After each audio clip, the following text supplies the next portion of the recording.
یہ تربیت وہ تربیت ہے، دینداری کی فکر لینا اور دینداری کے سلسلے میں انسان کوشش کرنا. ابھی میں نے کہا نا، ویکسینس دیتے ہیں ہم اور ڈونیشنز دیتے ہیں اچھے اسکول میں ایڈمیشن کے لیے، لائن لگاتے ہیں سرپرستوں کی. اسکول کے آگے لائن دیکھا تو میں حیران رہ گیا، چھتری لے لے کے دھوپ میں مئی کی کھڑے ہوئے. کیا فارم بکنے والا ہے؟ ابھی صرف فارم، ایڈمیشن کنفرم نہیں ہو رہا ہے. تو اچھے تعلیم کے لیے جب اتنی قربانی دیتے ہیں تو پھر اچھے مستقبل کے لیے کیوں نہ قربانی دیں. لہذا یہ وہ دین کی تربیت ہے جس میں دینی تربیت کے سلسلے میں اللہ کے لیے ایک لمحے کے لیے سستی نہ کیجیے. یہ وہ دینی تربیت ہے جس کے سلسلے میں ہم سستی کرتے ہیں، زندگی بھر پچھتاتے ہیں، زندگی بھر پچھتاتے ہیں. ادھر ادھر جا کے یہ بچے رشتہ کر لیتے ہیں، پھر ماں باپ سے منہ پھیر لیتے ہیں، پھر ماں باپ کے نافرمان ہو جاتے ہیں، پھر بیوی کی باتوں میں آ کے ماں باپ کی صورت نہیں دیکھتے. ماں باپ سالہ سال بچوں کو دیکھنے کے لیے، پوتوں کو دیکھنے کے لیے ترستے رہ جاتے ہیں، اور بچے ہیں کہ قابو میں نہیں آ رہے ہیں. کیوں؟ اس لیے کہ 30 سال 25 سال جو ملے تھے والدین کو، اس کو انہوں نے ضائع کیا، تربیت نہیں کی، جس کی وجہ سے ان کو آج یہ صورتحال کا سامنا کرنا پڑ رہا ہے. یہ وہ تربیت کی اہمیت اتنی ہے کہ حضور اکرم صلی اللہ علیہ وسلم ارشاد فرماتے ہیں کہ اپنی اولاد کو کوئی بھی ماں باپ اس سے قیمتی بہتر تحفہ نہیں دے سکتے کہ تربیت ان کی کر دیں. تربیت سے اچھا کوئی تحفہ نہیں. فرمایا اللہ کے رسول صلی اللہ علیہ وسلم نے، محل آپ نام کر دیں، حویلی آپ ان کے نام کر دیں، اور آپ بڑی سے بڑی دکان انڈسٹری ان کے لیے کر دیں، وراثت میں دے دیں. اس سب سے بڑھ کے بہترین تربیت، دینی سانچے میں ڈالنا.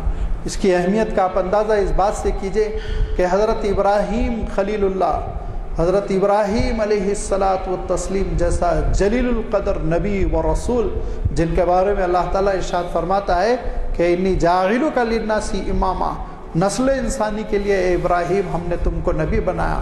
واتخذ اللہ ابراہیم خلیلا، کہ ابراہیم آپ کے مولا نے آپ کو اپنا دوست بنایا. یہ وہ گواہی جن حضرت ابراہیم علیہ السلام کے سلسلے میں دی گئی. ان کو اپنی اولاد پر کتنا ناز ہونا چاہیے تھا. اور اولاد میں کون ہے؟ ایک حضرت محمد مصطفیٰ صلی اللہ علیہ وسلم کے جد امجد حضرت اسماعیل، اور دوسرے ابو الانبیاء حضرت اسحاق علیہ السلام. حضرت اسماعیل علیہ السلام حضور اکرم صلی اللہ علیہ وسلم کے جد امجد، حضرت اسحاق علیہ السلام جن کی نسل سے نبیوں کی شاخیں، نبیوں کا سلسلہ چل پڑا. اور بھی صاحبزادے ہیں. حضرت اسماعیل علیہ السلام تو حضرت حاجرہ سے ہیں، حضرت سارہ سے حضرت اسحاق ہے، اور حضرت قطورہ سے اور بھی 4 بیٹے ہیں.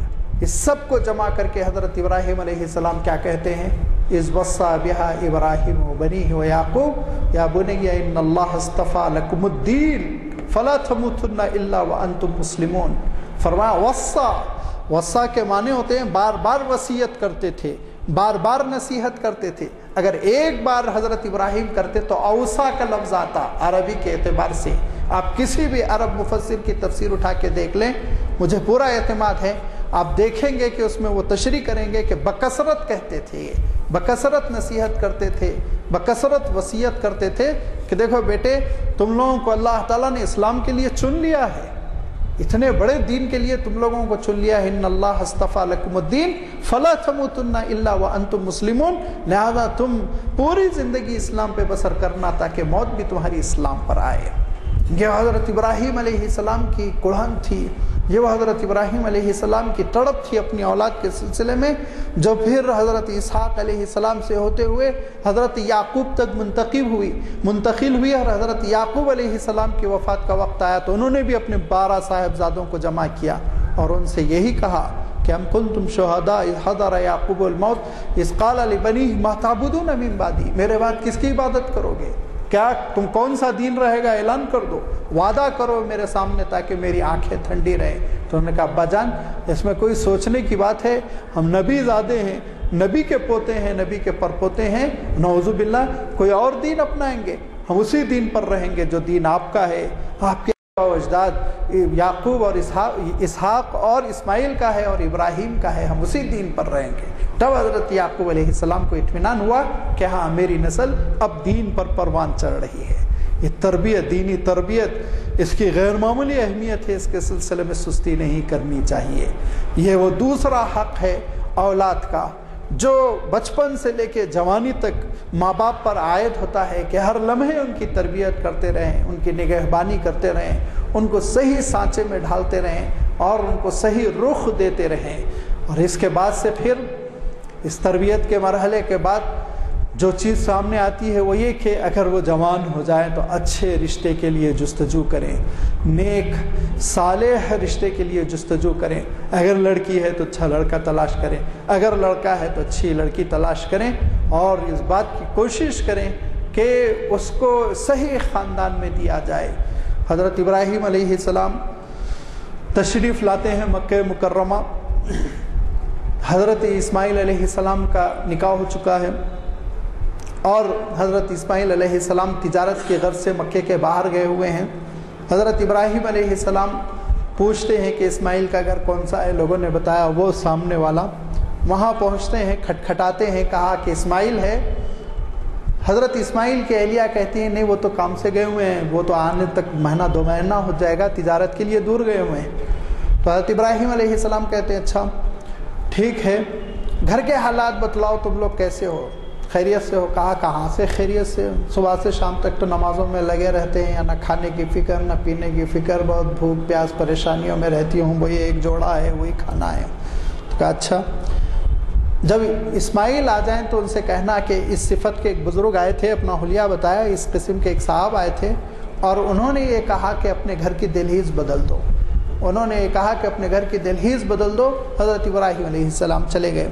1-2 مہینے انتظار نہیں کر سکتے تھے یا جو بھی مدت بتائی گئی تھی. جب حضرت اسماعیل علیہ السلام سفر سے آئے تو ان کی اہلیہ نے بتایا، ایک بزرگ آئے تھے، ان کا یہ حلیہ تھا، یہ چہرہ تھا، یہ داڑھی تھی، اس طرح انہوں نے گفتگو کیا اور انہوں نے کہا گھر کی دہلیز بدل دو. تو حضرت اسماعیل نے کہا بی بی آپ اپنے گھر جائیں، میں آپ کو طلاق دے رہا ہوں. کہا یہ کیوں؟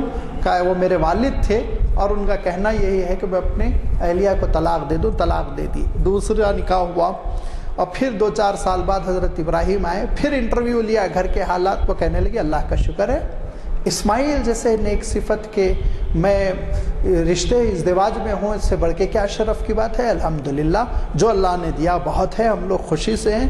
تو حضرت ابراہیم نے کہا اچھا جب تمہارے شوہر آ جائیں تو میرا حلیہ بتا دینا اور کہنا کہ ان صاحب نے کہا دہلیز کی خوب حفاظت کرو، دہلیز کی حفاظت کرو. جب حضرت اسماعیل آئے اور ان خاتون نے رودات بتائی تو حضرت اسماعیل علیہ السلام نے کہا کہ بی بی آپ سے میرے والد بہت خوش ہوئے، ہمیشہ اب مجھے آپ کے ساتھ رہنا ہے، کیونکہ اسی جوڑے سے آخر میں آگے چل کے محمد مصطفیٰ صلی اللہ علیہ وسلم کو پیدا ہونا ہے. ناشکر گزار عورت کیسے رہ سکتی ہے؟ رشتوں میں دینداری کو مقدم رکھیے کہ جو آپ کے گھر کا پیوند بن سکے. لانے کو تو دیوڑی سے ہاتھی آپ لا لیں گے، کہاں باندھیں گے؟ ذرا یہ بھی تو سوچئے، ہاتھی کو لانا آسان ہے، باندھنا مشکل ہے. لہذا دینداری، اطاعت، فرما برداری اور میچ ہونے والا جوڑا، چاہے لڑکی ہو تو اس کے لڑکے کے لیے اور لڑکا ہو تو اس کی بیوی کے لیے، لڑکی کے لیے والدین کی ذمہ داری ہوتی ہے نیک صالح تلاش کرے. نوجوانوں کی تو آنکھیں دوسرے جذبات میں اندھی ہوتی رہتی ہیں، ان کا فیصلہ کرنا مشکل ہوتا ہے. یہ بڑے پرکھوں کی ذمہ داری بنتی ہے کہ وہ طبیعت دیکھتے ہوئے، تعلیم، لیاقت، گھر کا ماحول دیکھتے ہوئے رشتہ کریں. اور والدین کے حقوق میں یہ بھی ہے.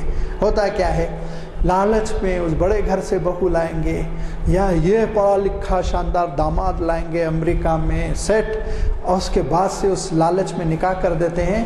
اس کے بعد نتائج توقعات کے خلاف برآمد ہوتے ہیں، اور وہ جو کبھی کبھی بڑی مضبوط قسم کی گائے ہو، اس کو آپ کھونٹ باندھیں اور کھونٹ میں آپ اس کے لیے رسی باندھیں تو اتنی طاقتور ہوتی ہے وہ کھونٹ کیلا اکھاڑ کر لے کے چلی جاتی ہے. ایسا ہوتا ہے کہ کبھی کبھی اتنی زبردست قسم کی بہو لاتے ہیں کہ بہو آپ کے بیٹے کو اکھاڑ کے اپنے گھر لے کے چلے جاتی ہے. ہاتھ ملتے رہ جائیے، کیا کر لیں گے؟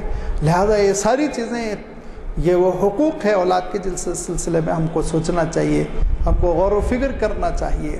تو یہ جوان ہو جانے کے بعد ہماری ذمہ داری بنتی ہے کہ ہم اچھے سے اچھا رشتہ لانے کی کوشش کریں. اور بھی اولاد کے بہت سے حقوق ہیں، لازمی بات ہے ان کی بڑی تفصیل اللہ کے رسول صلی اللہ علیہ وسلم نے اپنے مختلف بیانات میں، ارشادات میں، جن کو ہم احادیث کا ذخیرہ کہتے ہیں، اس میں بیان فرمائی. اور اس کے اشارے اور اس کی بنیادیں اللہ تعالیٰ نے قرآن مجید میں ارشاد فرمائی. لہذا ان کو معلوم کرنا اور ان پر عمل کرنا تاکہ نیک اور صالح سوسائٹی اور معاشرہ وجود میں آ سکے، اور وہ اولاد جو اپنے والدین کا خیال کرنے والی بنے وہ وجود میں آ سکے۔ ورنہ آخری عمر میں جب نوجوان ہو چکا ہے 25 سال کا کڑیل، اس کے سامنے کہہ رہے ہیں وَقَضَىٰ رَبُّكَ أَلَّا تَعْبُدُوا إِلَّا إِيَّاهُ وَبِالْوَالِدَيْنِ إِحْسَانًا، اللہ کا حکم ہے والدین کے ساتھ حسن سلوک کرو، تو وہ 25 سال سے اللہ کے لیے سجدہ نہیں کر رہا ہے، تو اب آپ کے لیے کیا کرے گا سوچئے۔ 25 سال آپ نے اس کو اللہ کا نام دے کر، اللہ کی دعائی دے کر نماز نہیں سکھائی، تو اب اللہ کی دعائی دے کے آپ اس کو والدین کی اطاعت کہہ رہے ہیں، تو وہ سمجھتا ہے کہ یہ تو وقت پڑ گیا تو مذہب کا انہوں نے نام لے لیا۔ اور اگر بچپن سے کسی نے تربیت کر دی دینی، تو ذرہ برابر اس کو پھر اللہ کا نام لے کر اللہ کے نام کی دعائی کے ساتھ والدین کے حقوق بتانے کی ضرورت ہی نہیں، وہ خود بخود اپنے والدین کے حقوق ادا کرنے والا بنے گا، والدین کا خیال رکھے گا، سوسائٹی کا خیال رکھے گا، سب سے محبت کرے گا۔ لہذا اولاد کے بہت سارے حقوق ہیں، اس میں ایک اہم چیز ہے جس کے سلسلے میں سستی دیکھتا ہوں، اس کا میں اشارہ کرتے ہوئے اپنی گفتگو ختم کرتا ہوں۔ ایک سستی جو ہوتی ہے جس کا خمیازہ بعد میں بھگتنا پڑتا ہے، جو اکثر خاندانوں میں دیکھتا ہوں، پڑھے لکھے لوگوں میں دیکھتا ہوں، حیرت کرتا ہوں کہ یہ کیسے نادان لوگ ہیں۔ وہ کیا ہے؟ اولاد کے سلسلے میں ڈفرینشیٹ کرتے ہیں، فرق کرتے ہیں، ایک کو زیادہ چاہتے ہیں، خیال کرتے ہیں، دوسرے پہ توجہ کم ہے۔ عجیب حیرت ہوتی، آپ کی اولاد ہے، کہیں سے آپ مانگ کے، ایسا تو نہیں ریڈی میڈ لے کے گھر چلے آئے ہیں، وہ بھی تو آپ کی اولاد ہے، وہ بھی آپ کا لڑکا ہے، وہ بھی آپ کی لڑکی۔ کئی گھروں میں نے دیکھا اتنے برے نتائج لڑائیوں کی شکل میں، بھائی بھائی کے خون کا پیاسا ہے، کیونکہ اس نے بچپن سے دیکھا کہ ابا اس سے محبت کرتا، اس کو اچھا کھلاتا، اس کو اچھا پہناتا، اس کو ہمیشہ لے کے گھومتا تھا، اور مجھے وہ ہمیشہ چھوڑا رکھا، میں نہ پڑھ سکا نہ پنپ سکا، لہٰذا اس کے میں، اس کی سرشت میں نافرمانی، بغاوت، دشمنی، نفرتیں پیدا ہو گئی، لڑائیاں ہیں بھائی بھائی میں، منہ نہیں دیکھنا چاہتے ایک دوسرے کو۔ حضور اکرم صلی اللہ علیہ وسلم کی خدمت میں ایک صحابی آئے، حضرت نعمان بن بشیر رضی اللہ تعالیٰ عنہ کہتے ہیں کہ میں چھوٹا سا تھا، ابا مجھے حضور کی خدمت میں لے کے گئے، اور کہا کہ اللہ کے رسول میرا بچہ یہ بڑا پیارا ہے، اچھا ہے، لہذا میں نے گھر اس کے نام لکھ دیا، میں نے اس کو ایک بڑا حصہ ڈونیٹ کر دیا ہے، ایک بڑی چیز میں نے اس کو ڈونیٹ کر دی۔ تو حضور نے فرمایا تم کو اور بھی بچے ہیں؟ تو حضرت بشیر کہتے ہیں اللہ کے رسول مجھے اور بھی بچے ہیں۔ تو کہا ان سب کو اتنا دیا جتنا اس کو دے رہے ہو؟ تو کہا نہیں، کسی کو بھی نہیں دیا، صرف اس کو دیا۔ تو حضور اکرم صلی اللہ علیہ وسلم یہ ارشاد فرماتے ہیں بخدا تم اپنے ظلم پر مجھے قیامت کے دن گواہ نہ بناؤ۔ فرمایا آپ صلی اللہ علیہ وسلم نے فلا تشہد بی اعلی جور، ظلم پر، نافرمانی پر، ناانصافی پہ تم مجھے قیامت کے دن گواہ نہ بناؤ۔ گھبرا گئے حضرت بشیر، پوچھتے ہیں اللہ کے رسول پھر میں کیا کروں؟ فرمایا فرجع، واپس لو، اس سے لے لو واپس، اور اولاد میں برابر برابر تقسیم کرو گا، برابر برابر سب کو تقسیم کرو، اس طرح نا انصافی نہ کرو کوئی ایک کو سب کچھ دے گئے اور دوسرے کو بالکل چھوڑ گئے۔ تو حضرت نعمان رضی اللہ تعالیٰ عنہ کہتے ہیں کہ میرے والد نے پھر مجھ سے وہ تحفہ واپس لے لیا اور پھر سارے بچوں میں اپنی ساری اولاد میں برابر برابر تقسیم کیا۔ یہ اولاد کے حقوق میں ایک اہم ترین حق ہے، ہماری ذمہ داری ہے ساری اولاد کو ایک نگاہ سے دیکھیں، ان میں فرق کرنے کی کوشش نہ کریں۔ کپڑے لیں تو سب کے لیے ایک قیمت، تفریح کریں تو سب کے ساتھ، کھائیں کھلائیں تو سب کو ایک درجے کا، ایک حیثیت سے۔ پھر اس کے بعد سے ہوگا کیا؟ آپس میں ان کے دلوں میں یہ تصور پیدا ہو جائے گا ہم سب برابر ہیں ابا اور امی کی نگاہ میں، لہذا وہ یہ سمجھیں گے کہ ہم ایک ہار میں پرو دیے گئے ہیں، ہم ایک فیملی کے ممبر ہیں، ایک خاندان کے افراد ہیں، محبتیں ہوں گی، ایک دوسرے سے ہمیشہ جڑے رہیں گے۔ اس سلسلے میں چونکہ بڑی سستی ہوتی ہے اور کئی واقعات ایسے ہیں جس کا میں خود عینی شاہد ہوں، اسی لیے میں نے اس کی وضاحت زیادہ ضرورت سے زیادہ کر دی کہ اولاد کے درمیان فرق نہ کیا جائے، سب کو ایک نگاہ سے دیکھا جائے، اور لڑکے ہو لڑکی ہو اس بنیاد پہ بھی فرق نہ ہو، بڑے ہوں چھوٹے ہوں اس بنیاد پہ بھی فرق نہ ہو، آگے چل کے وہ غریب رہ جائیں امیر ہو جائیں اس بنیاد پہ بھی فرق نہ ہو۔ اولاد تو سب اولاد ہے، سب کو ایک نگاہ سے دیکھیں، انشاءاللہ اللہ تعالی ہمارے خاندانوں کو بابرکت کرے گا اور ترقی دے گا اور الفتیں پیدا کرے گا اور محبتیں پیدا کرے گا اور نفرتیں دور کرے گا۔ وآخر دعوانا ان الحمدللہ رب العالمین۔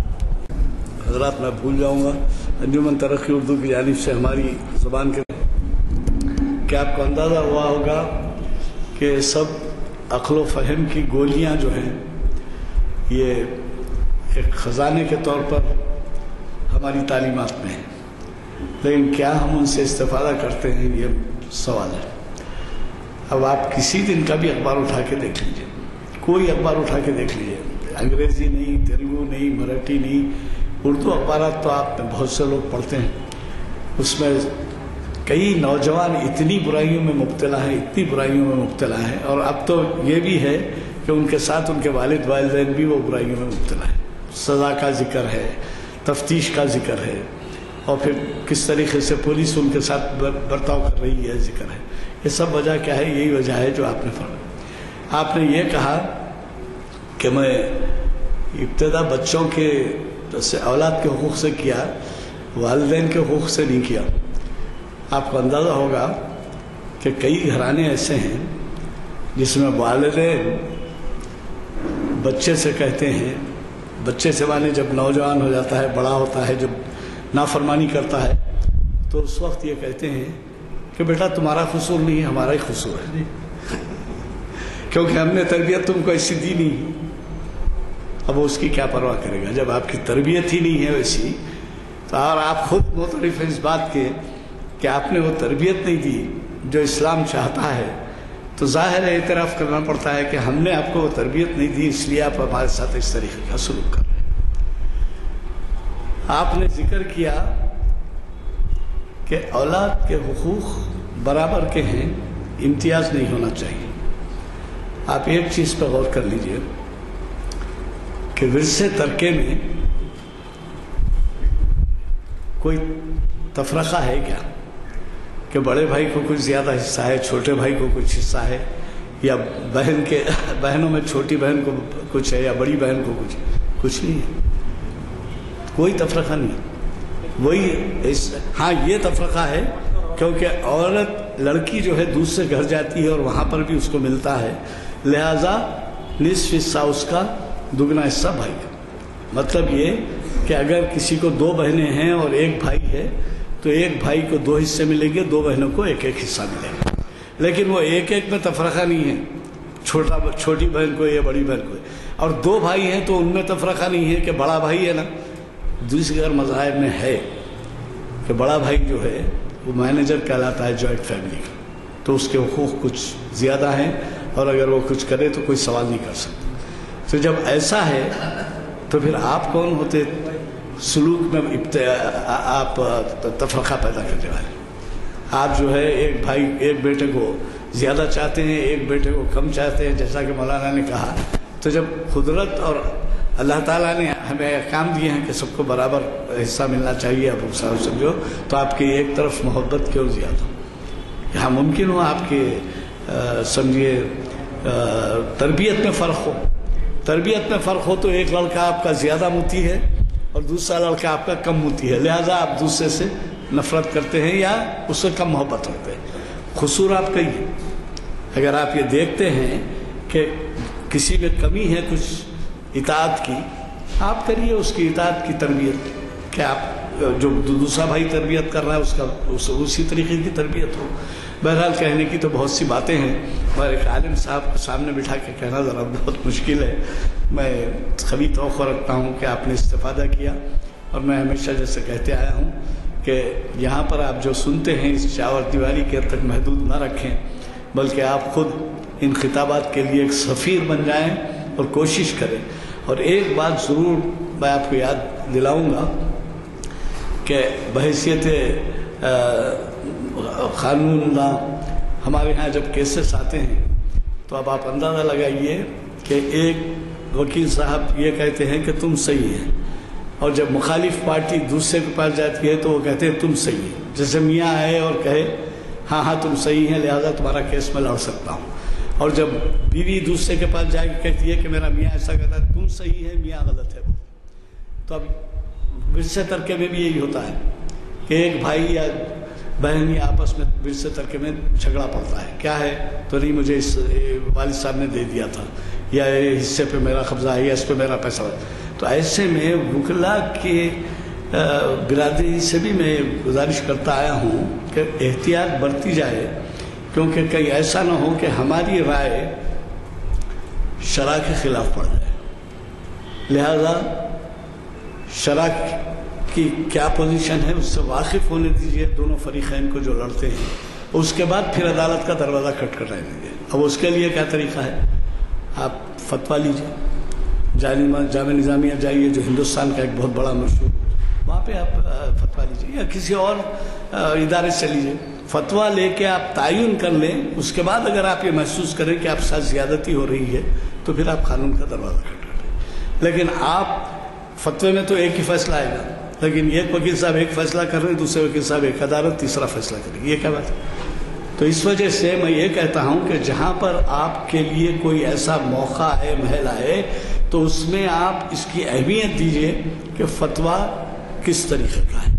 فتویٰ لینے کے بعد اگر آپ کہیں جاتے ہیں تو پھر بھی اس میں تھوڑا سا جسٹیفیکیشن ہے, لیکن اس سے بڑھ کے نہیں ہو سکتا.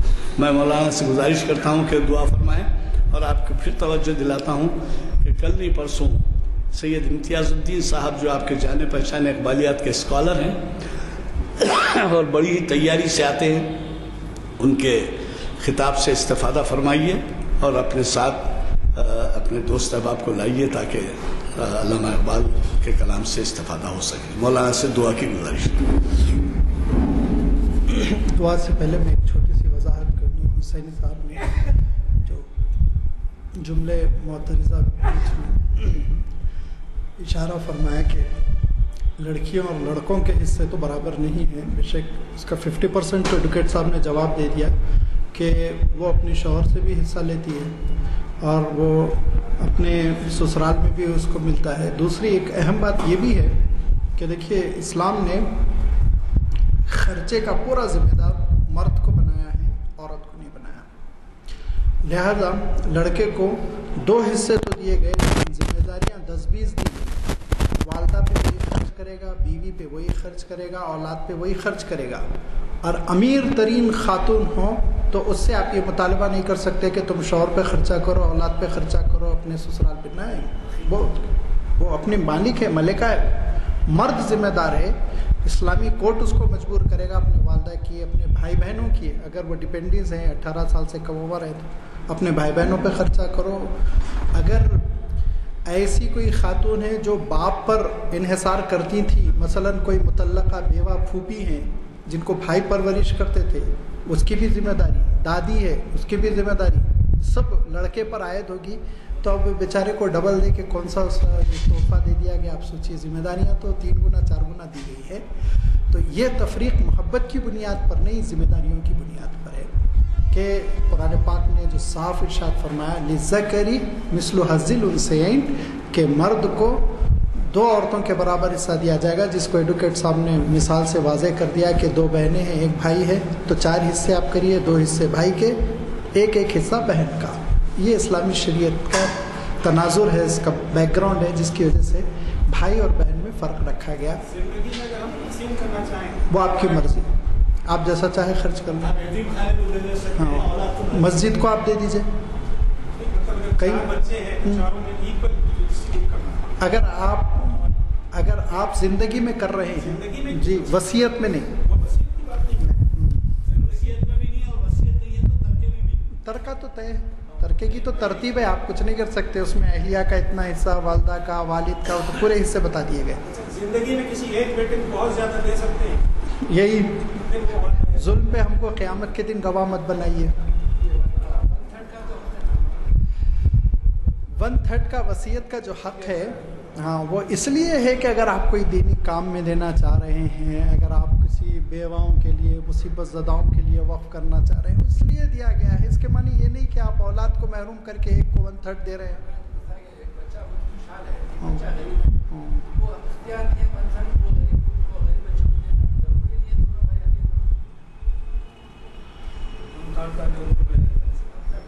ون تھرڈ جو ہے یاد رکھیے ورثہ کے حق میں نہیں جاری ہوگی.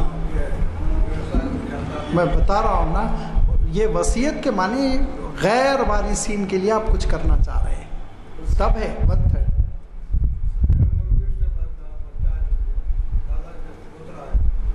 ہاں اس کو دے سکتے, وہ ورثہ میں نہیں ہے. ورثہ میں آپ مثلا کسی کے 3 لڑکے ہیں، وہ 3 لڑکوں میں 2 لڑکوں کو تو یہ کہتے ہیں کہ تم جو ہے قانونی طور پر وارث بنو، ایک کے نام کہتے ہیں میں تم کو 1/3 دے رہا ہوں، یہ نہیں چلے گا، ایسا نہیں۔ وراثت ملے گی اس کو، قانونی وراثت ملے گی، صرف 1/3 جاری نہیں کریں گے اس میں۔ فقہی مسائل ہے جیسے کہ ایڈوکیٹ صاحب نے فرمایا فتوے لینا چاہیے، ریٹن احتیاط سے کام لینا چاہیے، اس میں نزاکتیں رہتی ہیں۔ اللہم لک الحمد کما ینبغی لجلال وجہک وعظیم سلطانک، والصلاۃ والسلام علی رسولک وحبیبک محمد علیہ وصحبہ۔ ربنا تقبل منا انک انت السمیع العلیم، ربنا آتنا فی الدنیا حسنہ وفی الآخرۃ حسنہ وقنا عذاب النار۔ ربنا لا تؤاخذنا إن نسينا وأخطأنا، ربنا ولا تحمل علينا إصرا كما حملته على الذين من قبلنا، ربنا ولا تحملنا ما لا طاقة لنا به، واعف عنا واغفر لنا وارحمنا أنت مولانا فانصرنا على القوم الكافرين۔